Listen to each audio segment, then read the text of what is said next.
Welcome to Venture Step Podcast, where we discuss entrepreneurship, industry trends, and the occasional book review. Algorithms are becoming more sophisticated. They're not just recommending what product, but they're shaping our worldview. Ever notice how social media comments seem to be tailored to your opinions? Or how AI voices are becoming more indistinguishable from real people? It's not just about convenience anymore. It's about the very nature of connection, truth, and even frame. Today, we'll be discussing the rise of filter bubbles. They've been around for a bit, but I think the impact is increasing. And just to provide a little bit of perspective on my personal experience after doing some experiments over the last week, and the disturbing reality of AI influencers and how that's going to be impacting our lives in the future. Hopefully, we push back pretty hard against that, but we'll see. And then the potential shift from online connection to shared experiences. We're seeing some of that, and I'll provide some examples and also some social media examples as well. And what does this mean for like the future of connection with other people and machines? And one of the main reasons I wanted to do this episode was that the platform I used to record my episodes with, called Riverside, they have an AI voice that uses your voice audio from the podcast episodes that you do within their platform. And then you can generate an AI voice that mimics you, like your unique voice, your pauses, all that stuff. And I was trying to do it, but I was having issues because my last two episodes, I was incompetent, and I recorded the episode with my laptop and not with my mic. So my voice sounds substantially different than what it's supposed to sound like. But the original one that I did weeks ago, it sounded really close to me. And I showed my Nana, and she's like, what's so cool about this? And she's like, you're just talking. And I was like, no, that's not me. That's AI. And she started freaking out. She's like, what the heck? She didn't say that, but she didn't sound like that, but I thought it was funny. Yeah, she was kind of freaked out about it because it wasn't me, but it sounded just like me. She thought it was me. And the idea of this episode was I was going to have the AI talk for a couple minutes and then talk about how concerning AI is and stuff like that. Or not really concerning, but just drawing awareness to, hey, things are changing fairly quickly, and it's going to become difficult to know what you're dealing with. Like, are you dealing with a person, or are you dealing with AI, or is this person an AI, or is this AI a person? Who knows? And that's what I was going to go at. And then it was going to outro, and then I was going to start speaking. But the first couple minutes was just going to be my AI voice talking in the episode without you knowing. You might think, oh, it sounds a little different, but it's pretty close.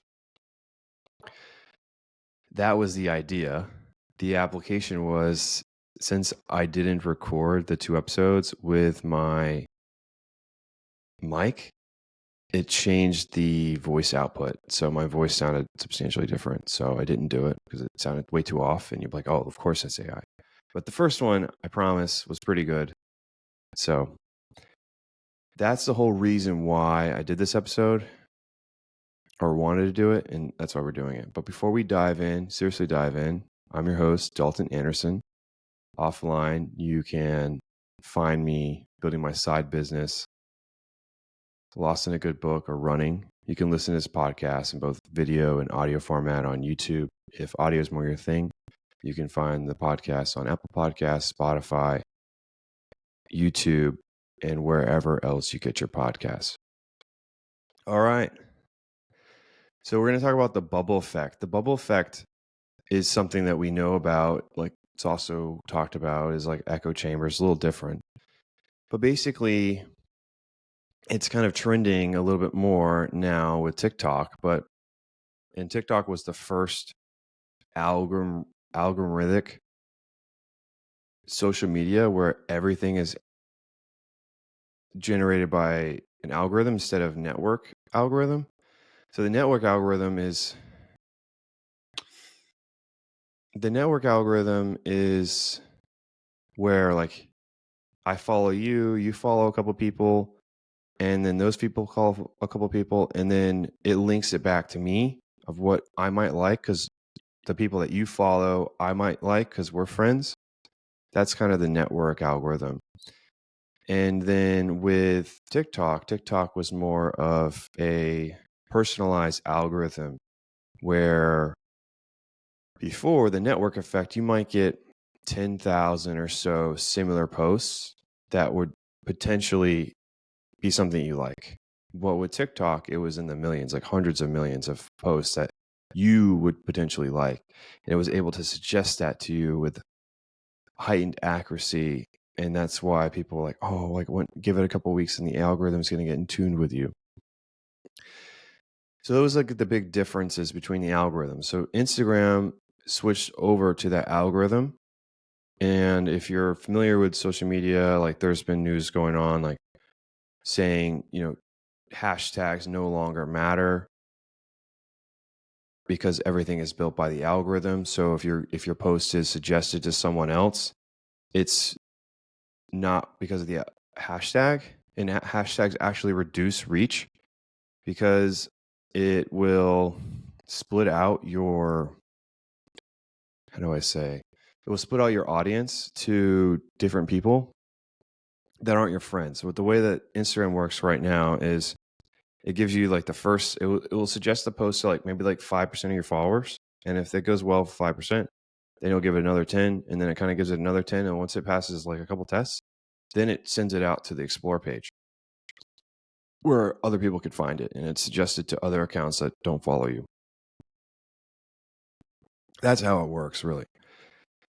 With that said, this algorithm, highly personalized algorithm that we're not necessarily accustomed to for a long time with TikTok and now Instagram's recent changes, the comments are also personalized on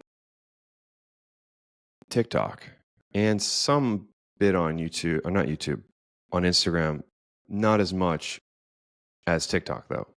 And that's different than what we're accustomed to with the echo chamber. The echo chamber was if you're following the same accounts, like if you're following a conservative account or a liberal account, you'll get that content. And since you agree with that content, that it will suggest other content that you agree with. That's a little different. I feel like a lot of people are highly aware of the echo chamber aspect of social media where the algorithm doesn't necessarily know what the content is, it just knows that you like that content. So it's going to suggest content that's similar to the content that you're liking. But what I don't agree with is comments being shifted around depending on who's viewing the post.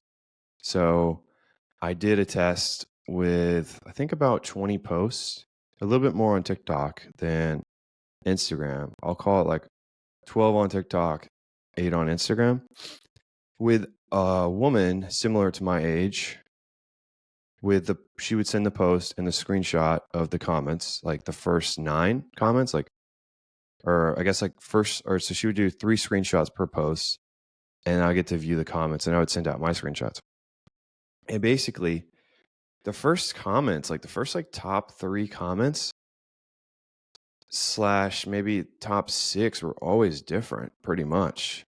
I could eventually find her top comment deep down in the comment thread, but normal people are not doing that. They're not scrolling through all the comments. They're going to look at like the top 6 comments or something and to get perspective. So people are viewing comments to get perspective on political or relationship issues.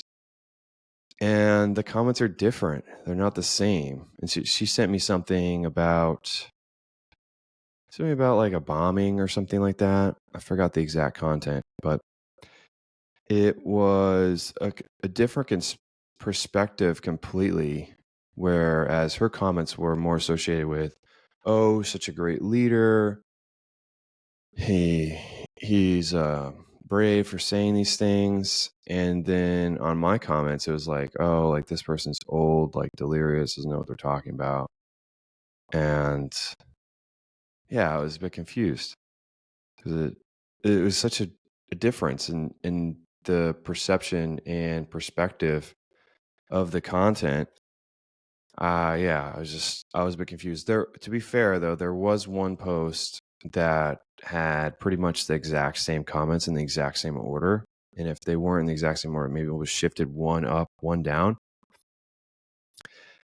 But it's super concerning and I think a bit disturbing that we're using social media to share news, and that news is shared amongst people like myself and you and others across the world. And we're making a comment about that news on that post. And if your comment is the top comment on my profile, that doesn't mean that someone else's top comment or someone else's profile, and they view that post, they'll see your top comment as the top comment. They might see something completely different. Your comment's still there, but it might be buried because they don't necessarily agree with it, or it just thinks that it's not relevant. I don't think that social media companies should be switching the order of the comments. Like the comments should be exactly the same per profile. It's the post. Posts, you could suggest posts all you want. But once you start messing with the comments, I don't know if it's an algorithm thing or just straight up like a manipulation. Like, how do you know that you're not being manipulated if they're altering the order of the comments? Like, how do you know that you're not getting the right perspective or the proper perspective and seeing someone else's point of view if you can't see their point of view? You could potentially see it, but at the bottom or like 5 threads in, where you probably see more like 5 times and you maybe find their comment. It just seems like a difficult thing to grasp on why we're doing that. And I hope that there is some pushback, because it all starts with comments, posts. Next thing you know, it's going to be all your apps, and you might have personalized podcasts where this podcast, you get this what I'm saying right now and my point of view for you, but then the same listener for the same podcast might get something different. I don't know, because things can be just generated by AI on the fly later on. And how do you know what is real? And my concern of this whole episode is like, things are becoming blurred where you're not necessarily seeing your reality isn't necessarily a reality of others. Like you have your own singular personalized reality, which gives you a blind perspective on what things really are. And so you don't really know what's going on. You know what you know based on what you're given. And if you're given and spoon-fed information that's relatable to you, then how do you know other people's perspectives? I don't know if there's any way to counter that with an intellectual argument where like, oh yeah, well we do that because of this reason and that reason. It's tough. It's tough for me to wrap my head around it and why we're doing it. And it's concerning because I tested it myself. And yeah, I mean, the evidence is the evidence. And so I just feel like there's just such a big divide, especially at my age, between just political ideologies and issues and relationships, like what the men do and what the women do, like, and just different opinions on different situations. And no wonder why, because you're not getting the same perspective as other people. You're not seeing what potentially women would be saying about a subject as much as like vice versa. Like women are seeing the top comment from like a woman's perspective or something like that.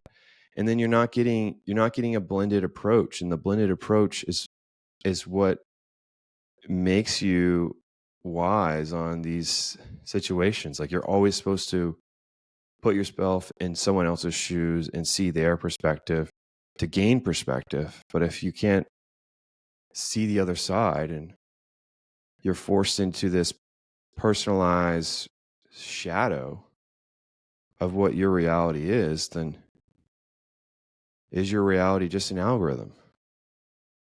And before you know it, all these jokes about we live in a simulation, we're legitimately living in a simulation where everything is personalized to you and you don't have any genuine experiences anymore.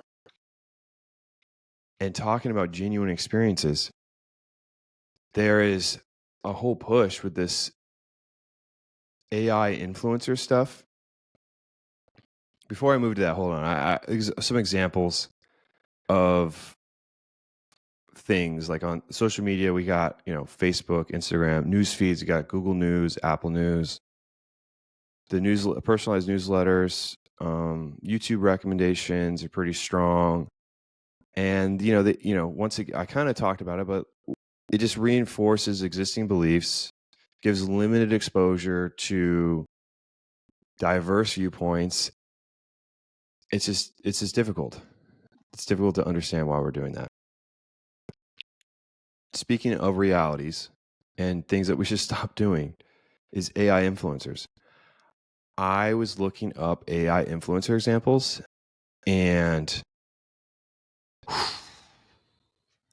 I legitimately had to step away from the computer and walk out. I just took a walk. I just walked for a couple minutes outside. I had to take a breath because I thought it was so disgusting. I couldn't. It was so gross. I had a really tough time with it. So I thought it was more like a niche thing, but these AI influencers, they have a lot of followers. Like, I'm sharing my screen of Bermuda, Robot Queen. Check out my sis. And I mean, this is like a Scandinavian type AI woman, I guess. I don't know, virtual woman. And it's just, it really grosses me out. It really does. It it really makes me uncomfortable about the reality of like what my kids are going to grow up with if this thing becomes prevalent, where like my daughter might just be incredibly insecure with these AI influencers running social media and getting the brand deals and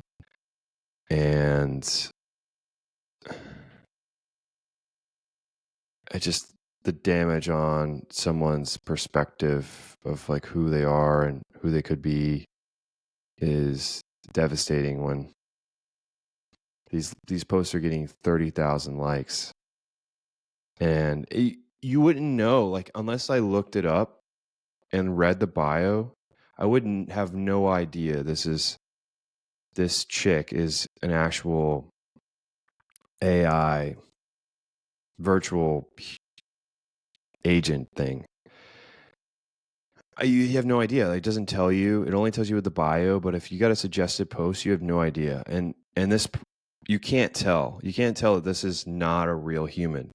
You can't. Some of these images you can, but you definitely would have some issues knowing if you didn't already know. And they're doing like normal things like eating food, doing their hair, in the car driving, doing dress up, thirst traps, artsy stuff. I don't know what this is. Like, she's like signing papers. Boss babe. Like, I guess she's like signing a contract or something. I mean, this whole thing is just disgusting. Really freaks me out. Really freaks me out to no end. And then there's one that's really famous. I'll share my screen again. of this other AI influencer. Their name is okay. Okay, so she has 2.5 million followers. She's got a YouTube channel that's got like 5,000 subscribers. Oh, and also these AI robot people, these AI machines, they have reels of them like doing stuff. Obligatory thirst trap. Throw some things in a pan. Loop, loop, loop.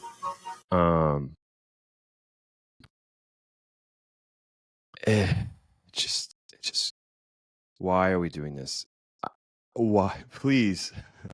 It's just hard. It's hard for me to put into words like how gross this is and like what it would be in like 10 years when things get even more advanced than they already are now. And how difficult it already is for me to tell this isn't a real person. It freaks me out like to no end. Like it's really difficult for me to describe. And I'll put the links to these profiles in the show notes so you could check it out for yourself if you're not viewing via video. But it's devastating. And it's not just like a couple. There's one, this chick or whatever, this virtual agent has 2.5 million followers. Each post is getting like, 50,000 likes or whatever. This one, the Scandinavian one I was talking about earlier, 30,000, 31,000, 23,000, 23,000. She doesn't have any reels though. But this one's got 7,000, 7,000, 6,000. And this one is a supermodel, the first digital supermodel. Share this tab. First digital supermodel. It's a bit odd. She's known for her striking appearance. I would describe her. And I don't really know much about modeling at all, but I know that there's some models that, like from Africa, that have like high cheekbones and are tall and like have like a different look, I guess, than what is normal. I don't know. I wouldn't say not normal, but it's got a unique look. I don't know if I'm describing that correctly, but if you know modeling, you know what I'm talking about. And so this AI model, I guess, is known for her striking looks, but she's not real. Like you could do whatever looks you want. It's not a big deal. There is this another AI model. Like, all right, so there's this one. I don't know what kind of. I think she's just an American chick. There is this Scandinavian robot queen person. There is this like emo-ish high-tech streetwear. I would say face tatted up AI bot. I don't know. There's the high fashion, and then there's this Japanese anime-ish AI chick. But you can't tell. You can't tell that they're not real, which is concerning already. It's not like we've been in this for 10 years or so and things have really progressed. We're really at the very beginnings of this all. And this AI stuff is no good. It's no good, honestly. And these AI models are getting a platform from other businesses like KFC, Calvin Klein, some high fashion brands. Like what is going on here?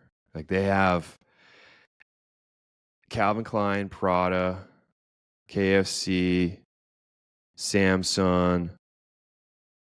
I mean, there's a lot. I'm not going to list all of them, but it's crazy. And the reason why brands are all in on this is because they get control. And that's what it's about. It's control. You set it up, these people exist forever. They don't have any problems with them getting canceled. They can control the messaging, they control the branding, they control what they wear, how they look, what they do, who they interact with. And it gives them 24/7 availability to tailor to their audience. And when you put it that way, it's almost like a digital slave where this thing does whatever you want for you. And the counter argument is like, okay, like it's not very transparent on if these are human or not. They only have it in their bio, but on all their posts, it doesn't show like who they are. And if you're just going through Instagram or TikTok or wherever, a lot of people just look at the post, they like it, and they carry on. But they don't know that this is an AI. So when people are looking at this, like, oh, like she's perfect, like, why am I not like her? They're comparing themselves to this AI fabricated persona that's not even real. The authenticity of connection, like being your own person, like if you're this charade that's been put together by large corporations and you have no identity besides the identity that you're told, how are you authentic? How are you a legitimate emotional connection to the brand? Like, how can I connect to you and say, oh, I see a piece of you in me when you aren't even you? And so this whole thing is just like a manipulation tactic, in my opinion. Modeling companies are apparently making a huge collection of virtual models to model their new collections. And I know that the modeling, let's say, groups were like pretty upset about that, but I don't think there's anything that they could do with these AI influencers. What happens when they start going into virtual reality? Like when they are virtual, like in virtual reality, integrated and like fully functional. And maybe they could walk around and do whatever they want when they hook it up to a foundational model in a couple of years when those are built. What then? Like, are they still going to be under the chains of what corporations say they can do? Or are they going to be given some individual freedoms? I don't know, but the whole thing is not cool. And I think it's really gross, and it messes with the human effect of connection when you're blurring the lines between what is AI and what is human, especially on social media.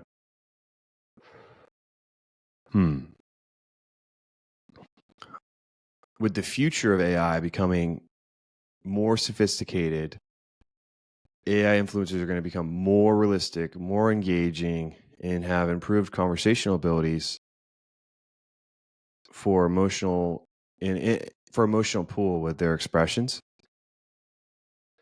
I mentioned it briefly, but like integrating these virtual agents, or like, I wouldn't say agents, influencers, into augmented reality, they might play a significant role in the metaverse. And I hope that Meta, if they do this in the right way. Like, they're not trying to sell products. They're trying to be helpful. Like, you could go to your math teacher, you have like a math teacher agent, and that person could help you in the metaverse learn to do math or science or something like that. They're not selling you this perfect person that is sponsored by large fashion companies and is an influencer and tries to pretend like they're actual human being. Like, because in these AI photo profile, like they're eating food, they're going shopping, they're driving their car, they're with their friends. They're legitimately pretending to be human. Like, they're doing things that AI agents, or I keep saying agents, these AI things should never be doing right now, at least. I don't know. In 10 years from now, maybe they eat food for the enjoyment of whatever. But right now, they don't need to be doing that. And this is like such a blatant attempt to become human, or to appear to humans as they're human, is how I'd probably phrase it. And so I think that with the increase of AI in our daily lives, on social media, in our apps, integrated into our daily lives, where it just becomes like overwhelming. We'll just get this the fatigue of like online interaction, of just being online, like information overload, of just getting too much information, personalized information of news, social media updates, notifications, advertisements. I think it's just going to become more overwhelming than actually it is now, because it's easier to create more than ever. You can put in a prompt to make an AI video and post it online and make an ad, or you can do things now with AI right now to make advertising much easier than it used to be. And then with the advancements of finding an audience, you'll be able to just hit that person that really, really relates to this content. And before, it was more difficult because like you might have one segment and you have to make ads for that one and tell a story. And then you have another segment where you have to make ads and tell a story with that segment. But now you can have these segments set up, and then you can make your own ad story in probably under an hour or something. You just put in a whole bunch of different prompts and get your story, get what you want, bam, set it up. And so I think that with all that, it's just going to become just overwhelming. And then on top of that, people are going to be using AI, and AI is going to become more mainstream, and everyone is just going to appear like an expert on everything, which is going to just be annoying. Like everyone's going to have a perfect resume. Everyone is just going to be prepared. And maybe everyone is not a good thing to say. Maybe most people are going to have good resumes. Most people are going to be on point with what they're posting. And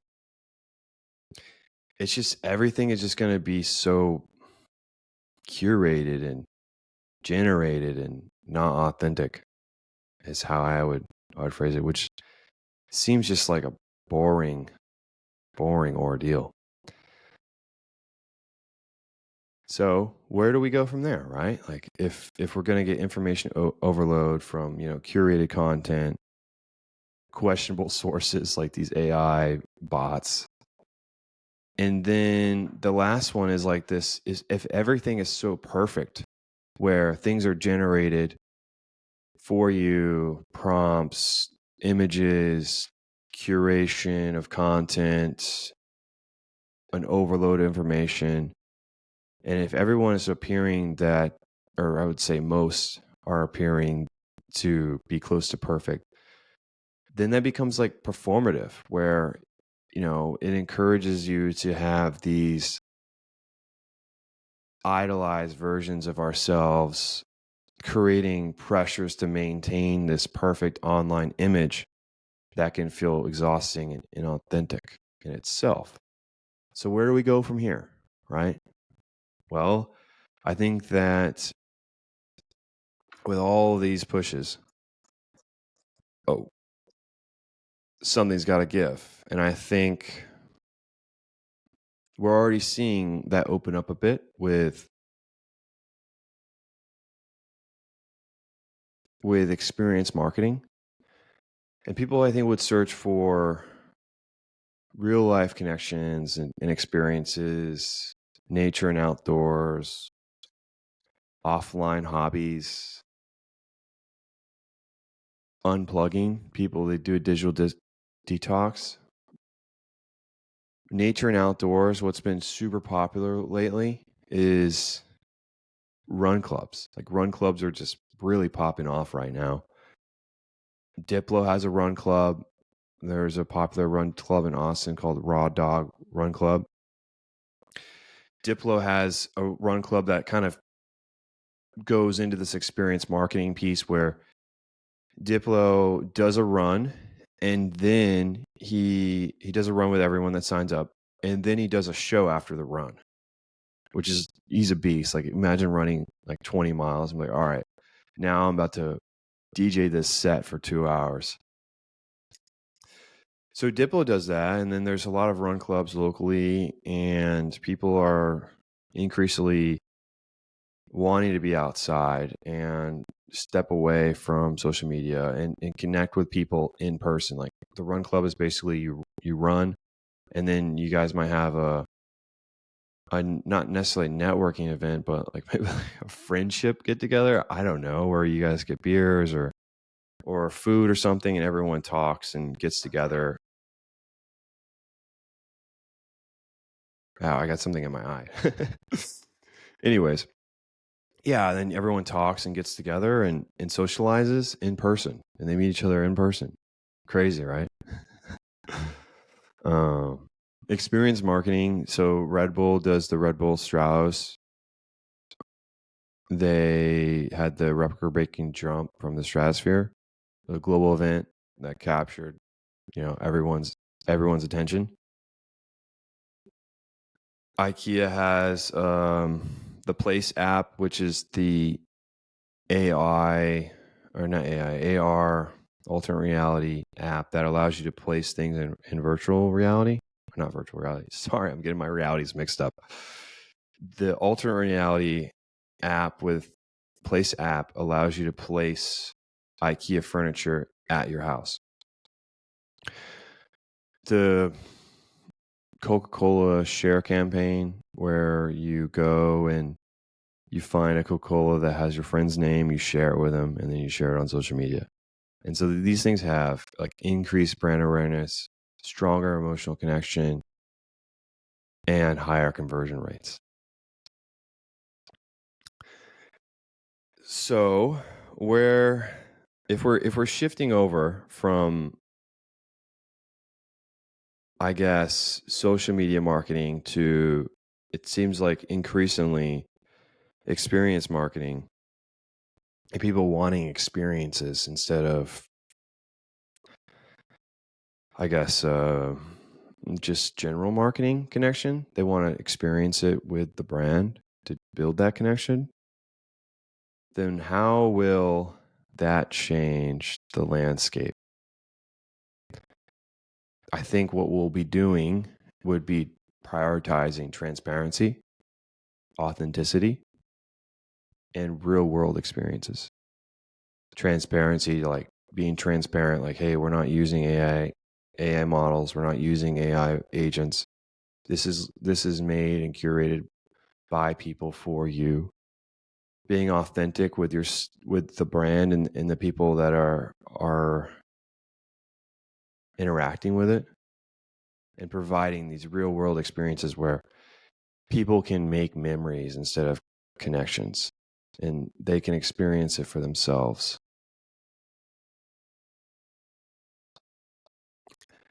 Only thing I would ask is, like, think critically about the information that you're given. Like, am I given the whole perspective here? Am I only seeing things that are related to me?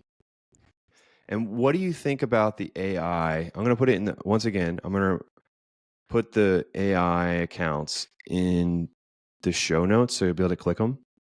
But what do you think about those AI influencers? How do you feel about that? For me, I don't necessarily agree with it at all. I can see why they're doing it, but it's not something that I'm open to changing my mind about, or something I want to interact with when I'm talking with a brand or I'm trying to interact with a brand. I don't want to be push this curated AI agent. I want humans being first and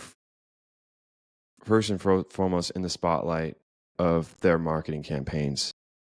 I don't agree with them using AI agents. But I'm not necessarily into high fashion anyway, so it doesn't really affect me. But when they start getting into sports and fitness, all these other things, and it's just this AI influencer that's just in insane shape, and they are just on another level on their physicality, then like, come on, man, what's going on here?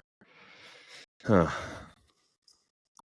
But yeah, what are your thoughts about that? Do you also feel like things are moving more into experience marketing versus just normal social media marketing? And how do you think that's going to affect the landscape?